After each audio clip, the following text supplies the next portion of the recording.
बुद्धं शरणं गच्छामि, धर्मं शरणं गच्छामि, सङ्घं शरणं गच्छामि। लसो फ्याफुला टेस्टिलेक। नमस्कार। धर्म टेलिभिजनद्वारा प्रसारित कार्यक्रम धर्म संवादको प्रत्यक्ष प्रसारण हेरेर बसिरहनुभएका सम्पूर्ण आदरणीय दर्शक महानुभावहरूलाई स्वागत छ। म आनी छिङरङडोल कार्यक्रममा यहाँहरूको साथमा उपस्थित भइसकेकी छु। दर्शक महानुभावहरू, यो कार्यक्रम विशेष गरी बुद्ध धर्म, दर्शन, ध्यान, साधना, संस्कार, संस्कृति र परम्पराहरूबारे अमृत उपदेश एवं विविध धार्मिक तथा सांस्कृतिक विषयहरूमा जिज्ञासा, प्रश्नहरूको उत्तर र सन्देशमूलक कार्यक्रम हो। यस कार्यक्रममा हामी थेरावादा, महायाना र वज्रयाना बौद्ध धर्मका गुरुमाहरूलाई आमन्त्रण गरी उहाँहरूसँग हरेक दिन छुट्टा छुट्टै विषयमा कुराकानी गर्ने गर्दछौँ। यसै क्रममा आज हामीसँग हुनुहुन्छ आदरणीय श्रद्धाचार्य गुरुमा। उहाँलाई म यस कार्यक्रममा स्वागत गर्न चाहन्छु। गुरुमा नमस्कार। भवतु सब मङ्गलम। यहाँलाई कार्यक्रममा स्वागत छ। धन्यवाद। यसै क्रममा आज हामीसँग हुनुहुन्छ आदरणीय धर्मगुरु राजेन्द्रमान वज्राचार्यज्यू। उहाँलाई पनि म यस कार्यक्रममा स्वागत गर्न चाहन्छु। गुरुजी नमस्कार। नमस्कार बाबु। यो चाहिँ आजको कार्यक्रममा सबैलाई म पनि स्वागत गर्छु। हजुर, यहाँलाई कार्यक्रममा स्वागत छ। हजुर, धन्यवाद। दर्शक महानुभावहरू, हरेक दिनको छुट्टा छुट्टै विषय सँगसँगैको यो कार्यक्रममा आज पनि नयाँ विषय लिएर हामी उपस्थित भइसकेका छौँ। आजको विषय रहेको छ पञ्चस्कन्ध र रूप स्कन्ध। यस विषयमा कुराकानी, यस विषयमाथि प्रकाश पार्नका निम्ति आज हाम्रो साथमा हाम्रो आदरणीय गुरुजी र गुरुमा उपस्थित हुनु भइसकेको छ। भन्दै म आजको कार्यक्रमलाई निरन्तरता दिँदै आजको विषयतर्फ लाग्दै पहिलो प्रश्न राख्न चाहन्छु हाम्रो गुरुजीलाई। गुरुजी, पञ्चस्कन्धमा रूप भनेको के हो र यसलाई कसरी बुझ्न सकिन्छ, बताइदिनुहोस् न।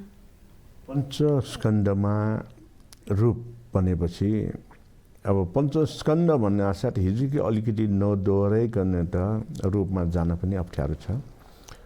हाम्रो पञ्च इन्द्रिय जसले माध्यम भएर हेर्ने, सुन्ने, सुँग्ने, स्वाद लिने र चाल पाउने चाहिँ गर्छ, त्यो अहिले भर्खर भनेको हेर्ने, सुँग्ने, चाल पाउने भनेको त्यो पञ्च कर्मेन्द्रिय भयो। किन भन्दाखेरि त्यो हाम्रो नाक, कान, यो चाहिँ जिब्रो, छाला र आँखाले काम गर्यो।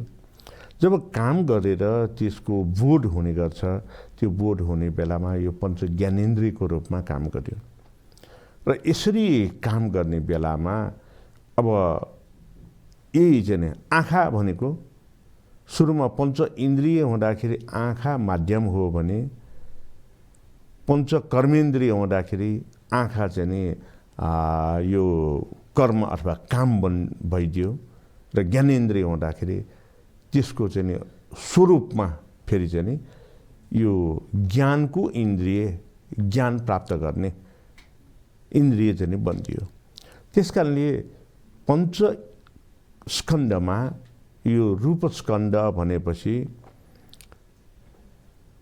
यो चक्षु आँखाले देख्न सकिने रूप यो बाह्य स्वरूप हो भने अनुभव र अनुभूति गर्ने रूप चाहिँ दोस्रो अनुभव हो, दोस्रो नाम हो। त्यस कारणले रूप भनेको कुनै रूपलाई हामीले प्रत्यक्ष देख्न सकिन्छ, छुन सकिन्छ भने कुनै रूपलाई हामीले देख्न पनि सक्दैन, छुन पनि सक्दैन, खालि महसुस गर्न सकिन्छ।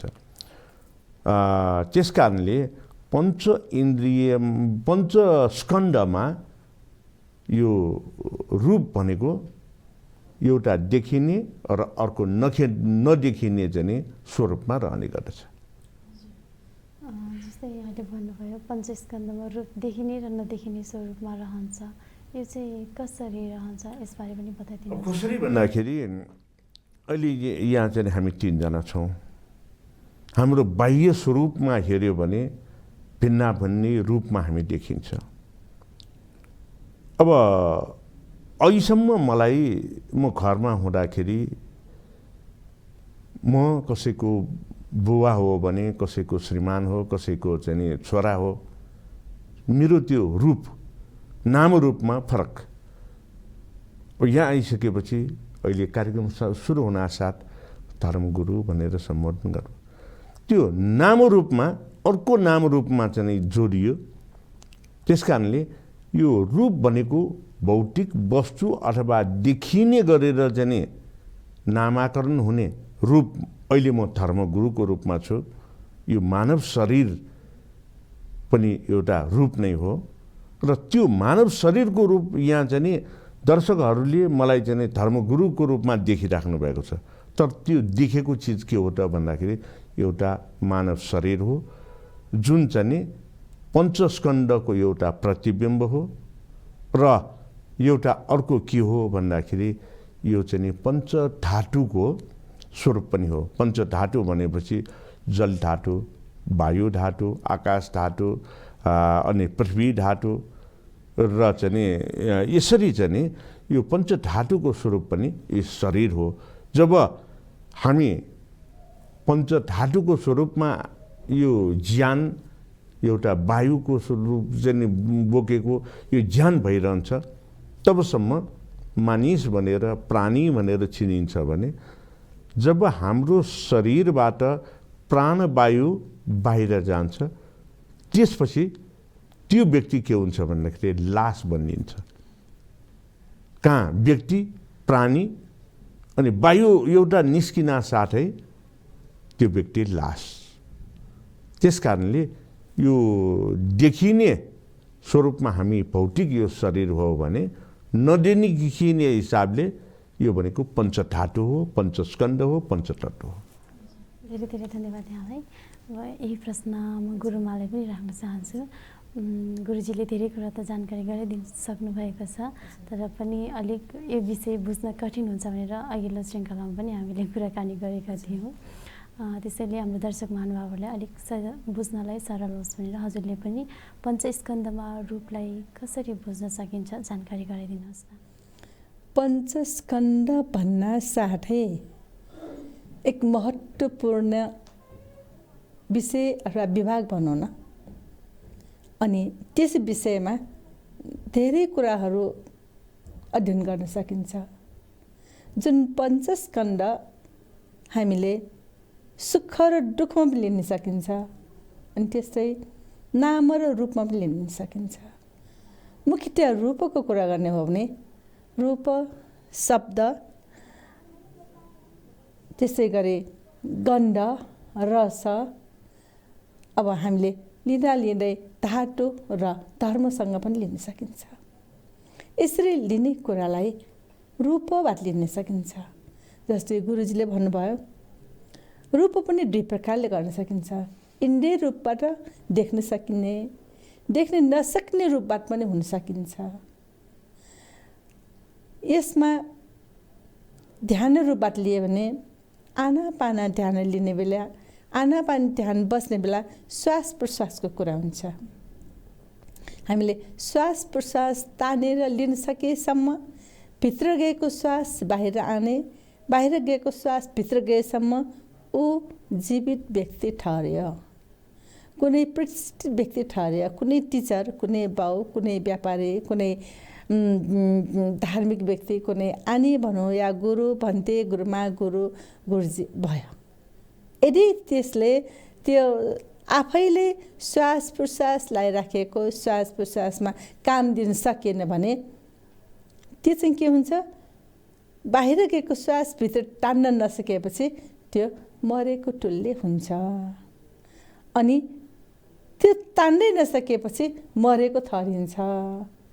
मर्यो भनेर भर्खरसम्म मेरो बुवा आमा दिदी बहिनी भइरहन्छ, पछिबाट उल्के ए मरेको लास भन्न खोज्छ।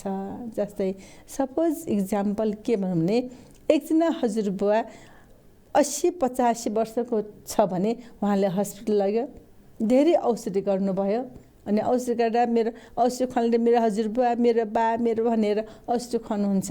खुवाउँदै उसले श्वास फेर्न सकेन, बाहिर गएको श्वास भित्र आएन भने उसलाई के भन्छ, मर्यो भनिन्छ। अनि मरेपछि बेडमा राख्दैन, कहाँ लग्यो, तल लग्यो। अनि अर्को मान्छे आएको बेला कहाँ लग्यो मेरो बिरामी, मेरो हजुरबुवा कहाँ लग्यो भने तपाईँको हजुरबुवा तल मरेको, त्यसैले तल मुर्दा घरमा लग्यो भनिन्छ। भन्छ तल गएर के भन्छ, के आएको, किन आएको तिमी? म मुर्दा घरमा लास लिन आएको भनिन्छ। हजुरबाबु शब्द हराए त्यहाँ यसरी शब्दहरू हराउँदै जान्छ नाम र रूपमा पनि। अनि त्यो केवल मुर्दा हुन जान्छ, केवल लास हुन जान्छ। त्यसैले नाम र रूपमा श्वास र प्रश्वासको यस्तो महत्त्व छ। यो नदेख्ने रूपबाट, देख्ने रूपबाट रूप लिने नै आँखा, कान, मुख, नाक इत्यादिले हामीले इन्द्रिय रूपबाट शोभा दिइराखेको हुन्छ। त्यसैले पञ्चस्कन्ध शोभा रूप पनि छ, अशोभित रूप पनि छ। अनि त्यसमा पनि दुःख पनि छ, सुख पनि छ। दुःख पनि थरीथरीका छन्, सुख पनि थरीथरीका छन्। यसै पञ्चस्कन्धको साधारण परिचय दिनुपर्दा, रूपको साधारण परिचय दिनुपर्दा यो हो, यतिले पुग्ने त होइन। धेरै धेरै धन्यवाद यहाँलाई। अर्को प्रश्न म गुरुजीलाई राख्न चाहन्छु। गुरुजी, यो रूप स्कन्धको सम्बन्ध पञ्च इन्द्रियको कुन इन्द्रियसँग कसरी रहेको हुन्छ बताइदिनुहोस् न। अब रूप स्कन्ध, पञ्च स्कन्ध, पञ्च इन्द्रियसँग सम्बन्ध कस्तो हुन्छ भन्ने कुरा सुरुमै पनि मैले बताएँ। रूप भनेपछि त्यसलाई अझ बुझ्ने भाषामा, सरल भाषामा भन्ने हो भने रूप भनेको स्वरूप, देखिने। अब जुन रूपको स्वरूपमा चाहिँ देखिने हुन्छ त्यो बेला पञ्च इन्द्रियको कुन चाहिँ इन्द्रियसँग चाहिँ यसको प्रत्यक्ष सरोकार रहन्छ भन्दाखेरि हाम्रो चक्षु इन्द्रिय, चक्षु स्कन्ध अर्थात् आँखासँग हुन्छ। आँखासँग पञ्च इन्द्रियको यो देखिने स्वरूपमा भयो। अब कुनै कुरा यहाँ चाहिँ नदेखिने गरेर यहाँ कुनै सुगन्ध वा दुर्गन्ध आयो भने हामी त्यो सुगन्ध वा दुर्गन्धको रूपलाई कसरी चिन्न सकिन्छ भन्दाखेरि यो हाम्रो घ्राण अर्थात् नाक, नाकबाट त्यो गन्ध पाएपछि ओहो आहा कति सुगन्ध, वासनादार, छ्या कस्तो दुर्गन्ध भनेर हामीले भन्छौँ। रूपको त्यो सुगन्ध र दुर्गन्धको चाहिँ स्वरूप कसरी चाहिँ थाहा पाउँछ भन्दाखेरि नाकले सुँघेर देखिँदैन त्यो, तर चाहिँ वासना चाहिँ त्यो को रूपमा आउँछ। त्यसै गरेर ऊ कतै चाहिँ आवाज आयो, त्यो आवाजलाई कहाँबाट हामीले सुन्छौँ भन्दाखेरि कानबाट। अब कानबाट चाहिँ सुनेपछि यो शब्दको कुरा भयो, स्वरको कुरा भयो।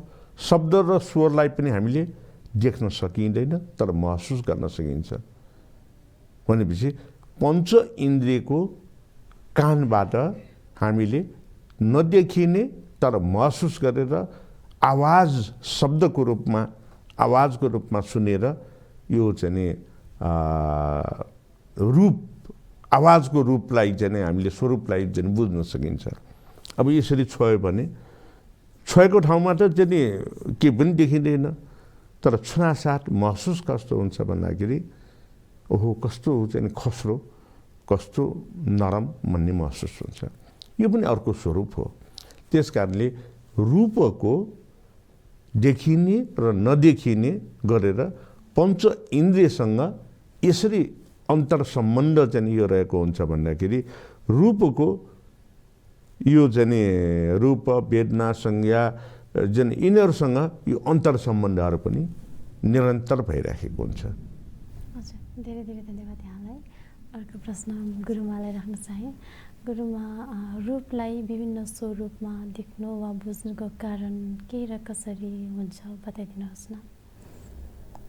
पञ्चस्कन्ध भन्न साथै 5 प्रकारको निस्किन्छ, जस्तै झलक, रश्मि, अर्थ अथवा भूमिका, होइन।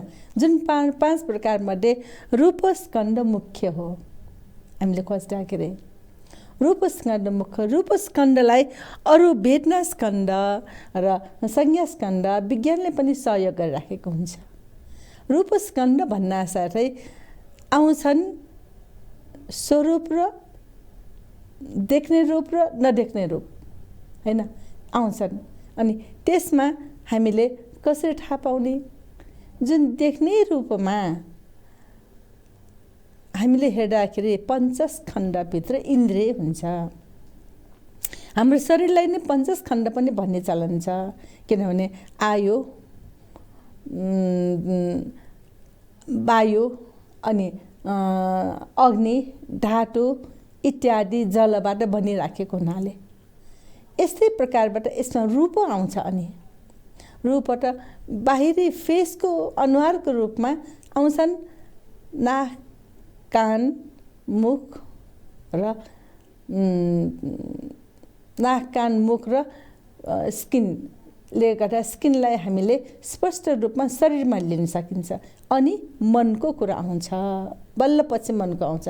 तर सर्वप्रथम सबैलाई डिल गरिराख्ने, सबैले घुमाइराख्ने ती चित्त नै हो। चित्तलाई हामी चेतसिक पनि भनिन्छ। चित्त चेतसिकलाई अभिधर्मको रूपमा पनि लिन सकिन्छ। किनभने त्यो मुख्य जड नै अभिधर्मको हो। पञ्चस्कन्ध भन्नासार बुद्ध धर्ममा अभिधर्मलाई छुन्छ। त्यसैले यी अनुसार धर्म भनेर पनि छ हैन। जुन स्पर्श, शब्द, घान, जीवसँगै धर्म पनि छ। यी धर्म भनेको नै यसको जुन चल्ने चालो, जुन उसको ड्युटी, कर्तव्य, हाम्रो कर्तव्य भने चाहिँ उसको ड्युटी। अब भनौँ एक आँखा भयो, रूपले कसरी टच गर्छ तपाईँले भन्नुभयो होइन होइन। पञ्चस्कन्ध कसरी टच गर्छ? पञ्चस्कन्ध थरथरीको हुन्छ। त्यसमा रूप लिए, रूपमा हामीले आँखालाई लिए, आँखाले बाहिर देख्न सक्ने होइन। यसो आँखाले, हाम्रो आँखा हुन्छ, आँखाको कामै के हेर्ने, अरू होइन। न बास्न लिन्छ उसले, न सुन्छ, न स्वाद लिन्छ। आँखाले हेर्ने असर उसले एक हामी भनौँ न कतै बजारमा गइराखेछ, कतै सोपिसमा केही चिज राखेछ, त्यो राखे देख्न साथै ए त्यो त मलाई हुने कुरा हो। सर्वप्रथम भए ए त्यो त मलाई नहुने कुरा हो, त्यो कुरा आउँछ। अनि त्यसमा ए त्यो त मलाई मिल्छ, आवश्यक छ, लोभ आउँछ हैन। अनि ल त्यो मैले लिन सक्ने हो र त्यो किन्न सक्ने, मलाई पैसा छैन, पुग्दैन, मलाई हरेक समस्या द्वेष आयो हैन। अनि त्यो दुइटै नभए तापनि त्यो आसक्ति आयो, त्यो मैले कसरी लिने आसक्ति आयो। यस्तै कुरालाई घुमाइराख्छ। यसले के भवचक्र घुमाएर चाहिँ घुमाइराख्छ। एउटा आँखाले हेर्ने रूपमा पनि रूप कसरी टच हुन्छ भन्नुभयो भने त्यो टच भइसकेपछि यसो परिवर्तन भइरहन्छ। अनि हामी मान्छे परिवर्तनशील हो, जीवन नित्य होइन अनित्य, त्यो पनि बोध गर्छ। हेर्दै गर्दा ऊ त परिवर्तन भइरहन्छ, छिनछिनमै परिवर्तन हुन्छ। अनि त्यस गर्दै उसले ल आँखाले देख्यो, मलाई मन पर्यो, लिनु पर्यो। अनि दुःख वेदना, सुख वेदना आउँछ त्यहाँबाट। मन परेको कुरा लिन सक्यो, सुख वेदना, मन परेको कुरा प्राप्त गर्न नसक्नु, दुःख वेदना। अनि त्यस्तै अनित्यतालाई बोध गर्दै जान्छ। रूप यसरी छुँदै जान्छ, तर अन्तमा आएर जीवन अनित्यमा टुङ्ग्याउँछ। म अर्को प्रश्न गुरुजीलाई राख्न चाहन्छु। गुरुजी, रूपलाई विभिन्न स्वरूपमा देख्नु र बुझ्नुको कारणबारे यहाँले पनि केही जानकारी गराइदिनुहोस् न। अब रूपलाई विभिन्न यो स्वरूपमा देख्नुको भनेको अहिले भर्खर गुरुमाले भन्नुभयो विज्ञानको कुरा, चित्तको कुरा। अब पञ्च इन्द्रियमा मन इन्द्रिय, चित्त इन्द्रिय थपेपछि षड इन्द्रिय भनेर भन्छ। हेर्दा पञ्च इन्द्रिय चाहिँ नाक, कान, मुख चाहिँ यो चाहिँ छाला महत्त्वपूर्ण जस्तो देखिन्छ। तर त्यो पाँचवटालाई महत्त्वपूर्ण रूपमा घुमाउने, आदेश दिने, यो काम, क्रोध, लोभ, मोह, ईर्ष्यामा परिणत गराउने वा समता ज्ञानमा परिणत गराउने सम्पूर्ण काम केले गर्छ भन्दाखेरि चित्त मन इन्द्रियले गर्छ। यो चित्त मन इन्द्रियले गरेर अनि स्वरूपमा परिवर्तन गराउँछ। जस्तो कि अब आनीको हातमा कलम र कागज छ। कलम र कागज त्यो चाहिँ के पनि नलेखेको ठाउँबाट कसैले हेऱ्यो भने यो के भनेर भन्यो भने कागज भनेर भन्छ। अनि हेरेको ठाउँबाट चाहिँ देखायो भने अहिले आनीको हातमा के छ भनेर हामीले चाहिँ सोध्यो भने गुरु र गुरुमालाई सोध्ने प्रश्न मैले तयार गरेको छु, यो प्रश्न पत्र हो भनेर भयो। अब त्यही कागजमा जिज्ञासाहरू लेख्न साथ त्यो कागजको रूप स्वरूप गयो कि यो के भन्दाखेरि प्रश्नपत्र भन्ने भयो। अब यस्तै प्रश्नपत्रहरूको सङ्गालो बनायो हामीले गर्न हुने र गर्न नहुने आचरणको चाहिँ नि विनयको चाहिँ नि सङ्कलन गरेर त्यसलाई चाहिँ कम्पाइल गर्यो भने के हुन्छ, अनि त्यो पुस्तक बन्यो। अब सबै बन्यो, अनि के भयो, कागज मात्र हुँदाखेरि त्यो च्यातेर पनि फालिन्छ, केही पुछेर पनि फालिन्छ।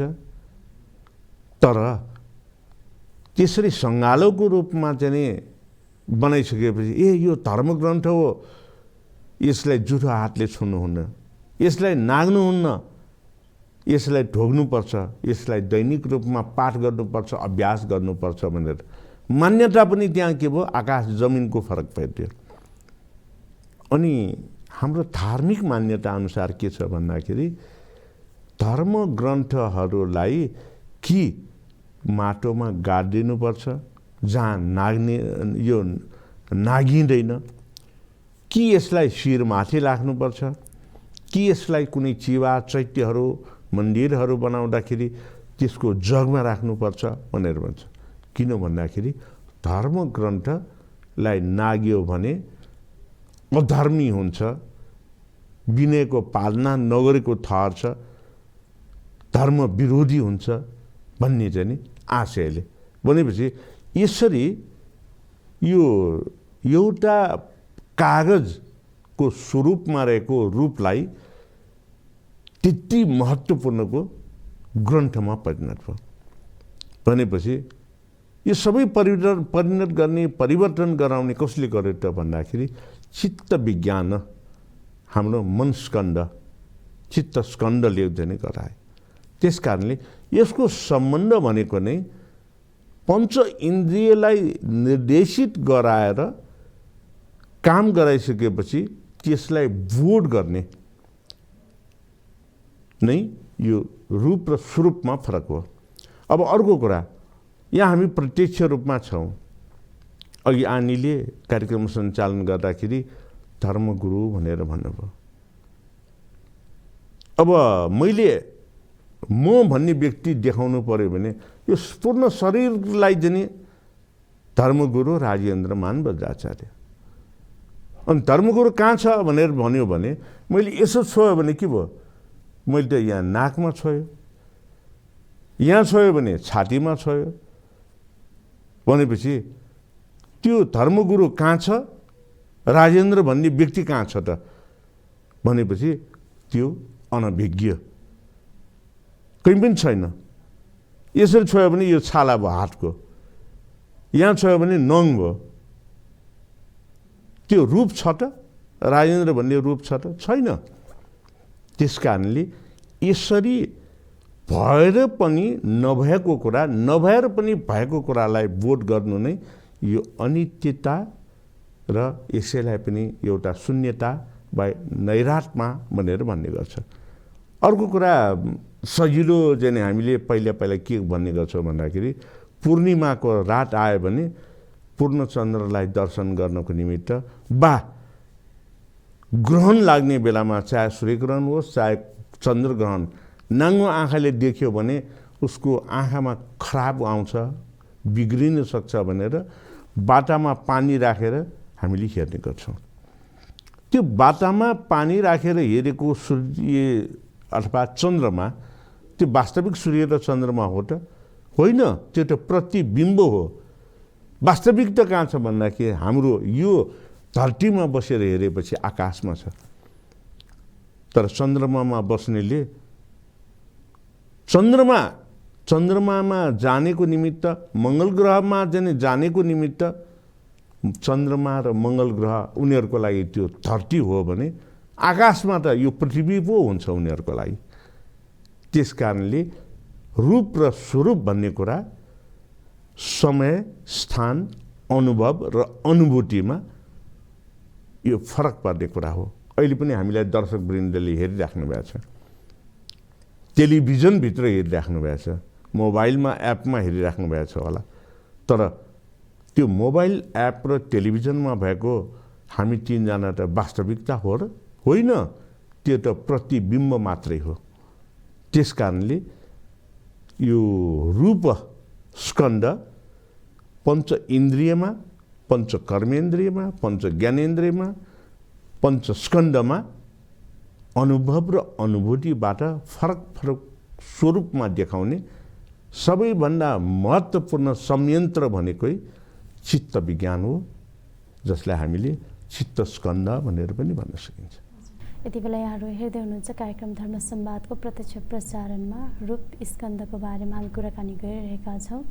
दर्शक महानुभावहरूलाई अर्को एउटा जानकारी के गराउन चाहनुहुन्छ भने अहिले काठमाडौँ उपत्यकामा एकदम तेज गति रूपमा हावाहुरी चलिरहेको छ। त्यस कारणले यहाँहरू आफ्नो स्थानमा सुरक्षित रहनुहोला।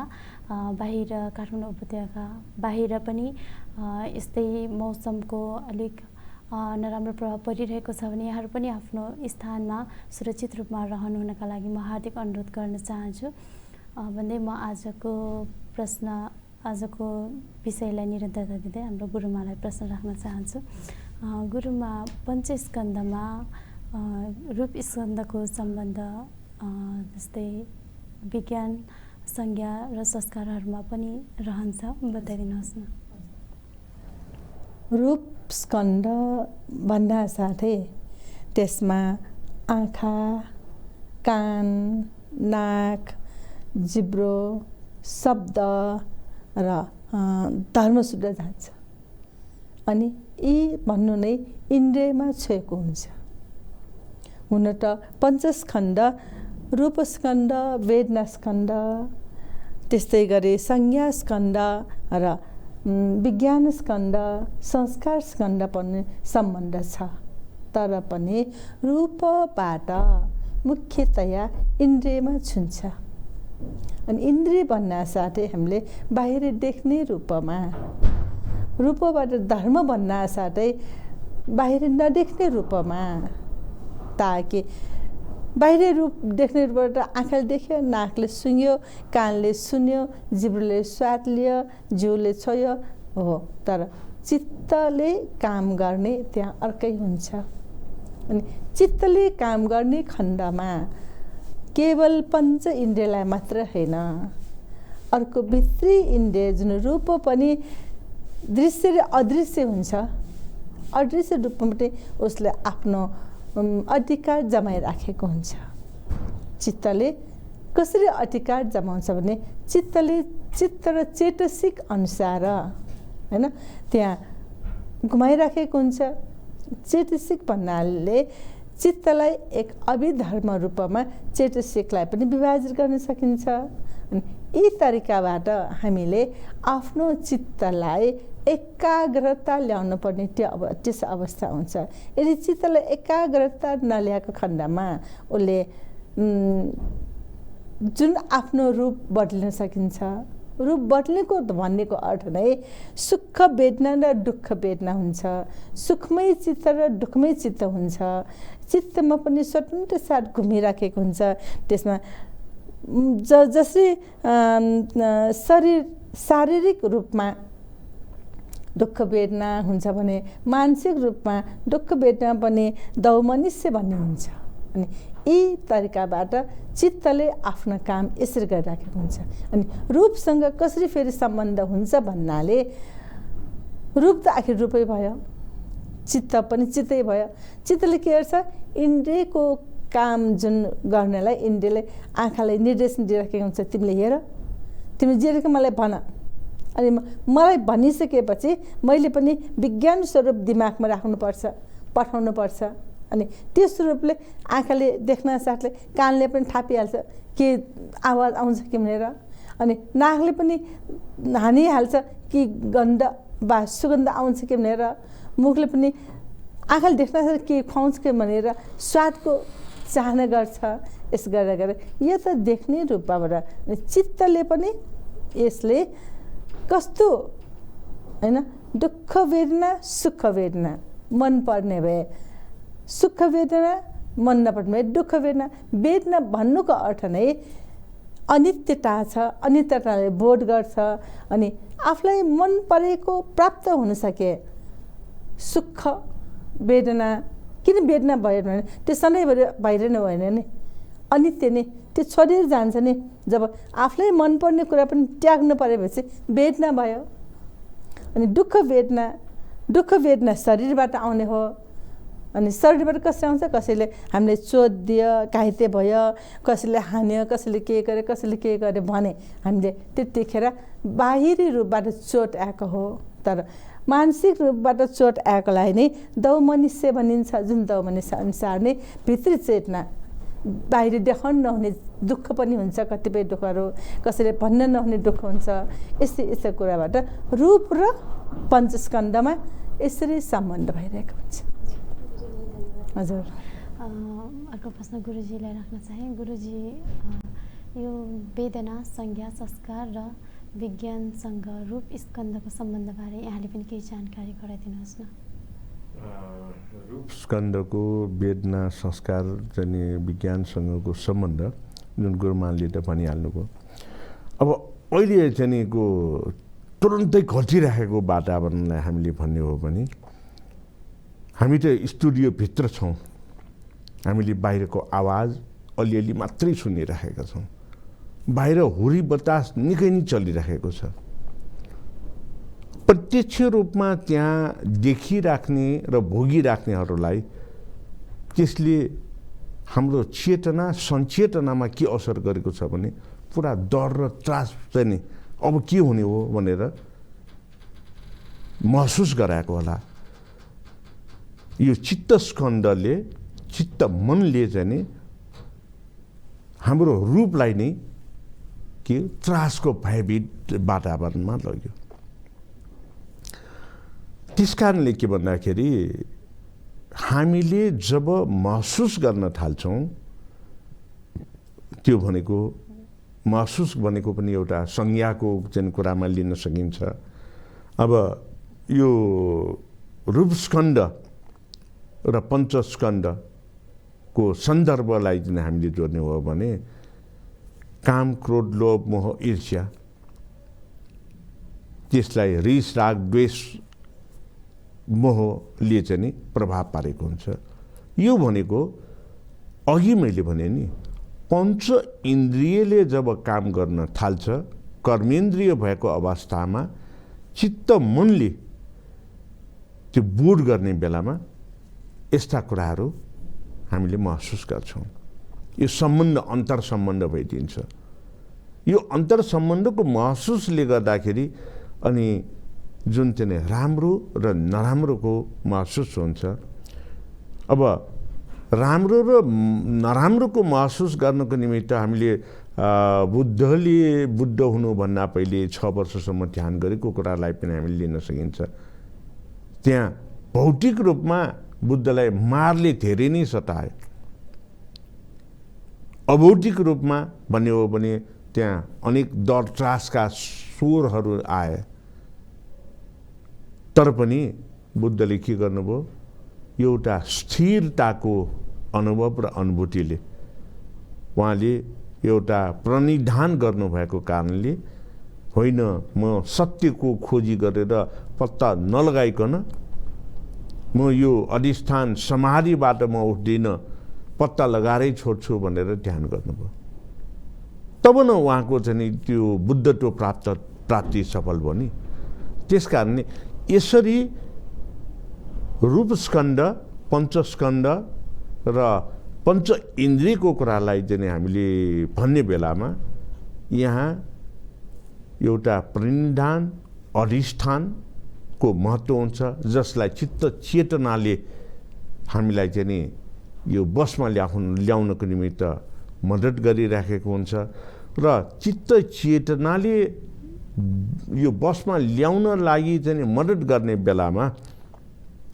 त्यो बेलाको ज्ञान हामीले के हासिल गर्नुपर्छ भन्दाखेरि प्रज्ञा पाएको कारणले अथवा प्रत्यक्ष रूपमा आफैले अनुभव गरेर शून्यताको आभास हामीले ल्याउन सक्यो भने मात्रै अनि रूपलाई हामीले अरूपको रूपमा ढालेर शून्यतामा अगाडि बढ्न सकिन्छ अब यसो गर्ने भनेको हामी जन्मिएपछि के भन्छौँ बच्चा जन्मियो भनेर भन्छ, त्यो बच्चा एउटा रूप हो, स्वरूप हो। एकैछिनपछि बच्चाको लिङ्ग हेरेपछि त्यहाँ के भन्छ, छोरा वा छोरी भनेर अर्को नाम रूप त्यहाँ चाहिँ दिइसक्छ। त्यसपछि न्वारानमा, छैठीमा, अनि प्रवजित हुने बेलामा, स्कुलमा, साथीभाइको सङ्गतमा अनेक एउटै स्वरूपलाई, एउटै रूपलाई त्यो समय, परिस्थिति र स्थान अनुसार विभिन्न नामाकरण गर्दै जान्छ। यो भनेको नै पञ्चस्कन्धमा रूपलाई अन्तर सम्बन्ध राखेर यो नामाकरण गरिने, स्वरूपलाई महसुस गर्ने हो भने हामी बच्चा हुँदाखेरि सानो हुन्छ, जो कोही ठुलो भएपछि यो चाहिँ नि जवान, अडभैँसे, बुढो अथवा बुढीको रूपमा चाहिँ संज्ञा दिइन्छ। त्यस कारणले यसरी यो सबै परिवर्तित स्वरूपमा जानु भनेको नै पञ्चस्कन्धको यो परिवर्तित स्वरूप हो। पञ्चस्कन्धको परिवर्तित स्वरूप भनेकै अनित्यता हो र अनित्यता भनेकै उत्पत्ति भएपछि त्यो अविषमभावी विनाश हुन्छ, जन्मेपछि मर्नुपर्छ भनेर यो स्वरूपको अन्तर सम्बन्ध र परिवर्तित ज्ञान, चेतना, संचेतना हो। अब भने हामी कार्यक्रमको अन्ततिर आइपुगिसकेका छौँ। अन्तमा म अन्तिम प्रश्न राख्न चाहन्छु हाम्रो गुरुमालाई। गुरुमा, यो रूपको उत्पत्ति र विनाशलाई पञ्चस्कन्धमा कसरी जानकारी गराइदिनुहुन्छ? रूप र पञ्चस्कन्धको धेरै कुरा गइसक्यो हिजो आजभित्र, होइन? अब रूप र पञ्चस्कन्धभित्र पनि कुनै कुनै अझै बुझ्नु बाँकी कुराहरू छन्। भनौँ कि बुद्ध धर्मभित्र, बौद्ध साहित्यभित्र यस्तै कुराहरू जुन छ कि हामी सपोज एक व्यक्तिको कुरा लिँदाखेरि महासत्व भन्ने व्यक्ति हुनुहुन्छ, महासत्वको घटना, अनि त्यहाँबाट विसिन्द्र राजकुमारको घटना छ। यी पनि रूप र पञ्चस्कन्धसँगै सम्बन्ध भएको कुराहरू हो। जुन अघि भने नि हामीले दुःख वेदना, सुख वेदना हुन्छ। त्यही वेदनामा पनि शरीरको दुःख र मनको दुःख हुन्छ। यी भनेअनुसार विसिन्द्र राजकुमारले दान गर्दा गर्दा गर्दा आफ्नो छोराछोरी पनि दान गर्यो, स्वास्नी पनि दान गर्यो, होइन? अब के ऊ पनि एक व्यक्ति हो नि, मानव हो नि। मानवले आफ्नो छोराछोरी र श्रीमती माथि माया नहोला र जरुर पनि माया छ, तर पनि त्याग भावना, श्रद्धा भावना, दान पारमिताको बलले उसले के गर्यो? बच्चाले एक ब्राह्मणले घिसार्दै घिसार्दै लगेको देख्दा आफ्नो आँखा चिम्लेर बस्नुभयो। त्यो शारीरिक दुःख, जुन दुःख वेदनालाई पनि उहाँले सहनुभयो। कुनले सहनुभयो? दान पारमिताको बलले सहनुभयो। आफ्नो श्रीमतीलाई आफैले दान, ब्राह्मणलाई दान दिएर पठाएर घिसार लगेको भने श्रीमतीलाई कसैले यसबाट नजर लगायो भने त कति रिस उठ्छ लोग्ने मान्छेलाई भने उसले घिसार लाग्नेलाई रिस उठेन होला र, तर रिसलाई पनि दमन गरेर, चित्तलाई दमन गरेर उसले के गर्यो? दान पारमिताको स्वर्ण रूप देखाउनु भयो। यही नै भयो साँच्चै नै मनको दौ मनुष्य रूप देखाउनु भयो, होइन? त्यसैले यस्तै यस्तै कुराहरू जुन त्यो महासत्व राजकुमारले पनि आफ्नो शरीरको आफैले मासु काटेर त्यो बगिनीहरूलाई खुवाउने बेला उसलाई दुखेन होला र? होइन, दुखी छ। दुख्ने त्यो प्राकृतिक कुरा हो। त्यो प्रकृतिलाई पनि उसले जित्नुभयो। कसरी जित्नुभयो? चित्तको स्वरूपबाट, चित्तको रूपबाट, होइन? त्याग भावना, श्रद्धा भावना, करुणा भावना जित्नुभयो। ऊ आफूले आफ्नो शरीरको रगत मासु काटी काटी पनि त्यो बाघलाई खुवायो, बगिनीहरूलाई खुवायो। उसको जीवन सुधार गरेको उसले सन्तोष पाउनुभयो, पुण्य कमाउनु भयो। त्यसैले यही रूपलाई पनि धर्मको रूपमा यसरी हामी बाँध्न सकिन्छ। चित्त चेतसिक अभिधर्म रूपमा भए तापनि पञ्चस्कन्धमा रूपको विभिन्न रूप छ।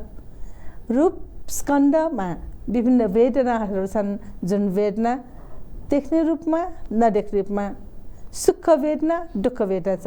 त्यसैले यसलाई हामी यो सानो प्रोग्राममा सबै सम्पूर्ण पोखाउन सक्दैन, तर पनि हामीले सकेसम्म आज र हिजो पोखाएको थिएँ। त्यसैमा सम्पूर्ण दर्शकवर्गहरूलाई यही कुरामा नि सन्तोष हुनुहोस्। तपाईँहरू पनि दुःख वेदना सुख वेदनाबाट अलग हुनुहोस्, चित्तलाई शुद्ध पार्नुहोस्, पञ्चस्कन्धलाई पवित्र बनाउनुहोस् भन्ने अनुरोध गर्दै म कुरा टुङ्ग्याउँछु। धन्यवाद यहाँलाई। दर्शक महानुभावहरू, आजको हाम्रो कार्यक्रमको समय सकिसकेको जानकारी यहाँहरू सामु गराउँदै यति बेलासम्म आजको विषय रूप स्कन्धको बारेमा कुराकानी गर्नका निम्ति हजुरहरूलाई यसबारे ज्ञानबोध गराउनका निम्ति साथ दिनुभएकोमा आदरणीय धर्मगुरु राजेन्द्रमान बज्राचार्यज्यू र आदरणीय श्रद्धाचार्य गुरुमालाई धेरै धेरै धन्यवाद दिन चाहन्छु र प्राविधिकबाट साथ दिनुहुने हाम्रा प्राविधिक मित्रहरूलाई पनि धेरै धेरै धन्यवाद दिँदै यति बेलासम्म धर्म संवादको प्रत्यक्ष प्रसारण हेरेर साथ दिनुहुने हाम्रा सम्पूर्ण आदरणीय दर्शक महानुभावहरूलाई पनि धेरै धेरै धन्यवाद दिँदै आजको कार्यक्रमबाट हामी बिदा हुन चाहन्छौँ। भवतु सर्वमङ्गलम। कोभिडले महामारी मचाइरहेको समयमा अहिले हावाहुरीले चाहिँ हामीलाई सताइरहेको छ। यसबाट चित्त शुद्ध गरेर बचौँ र बचाउँ भन्ने भावनाका साथ अघि बढौँ। भवतु सर्वमङ्गलम।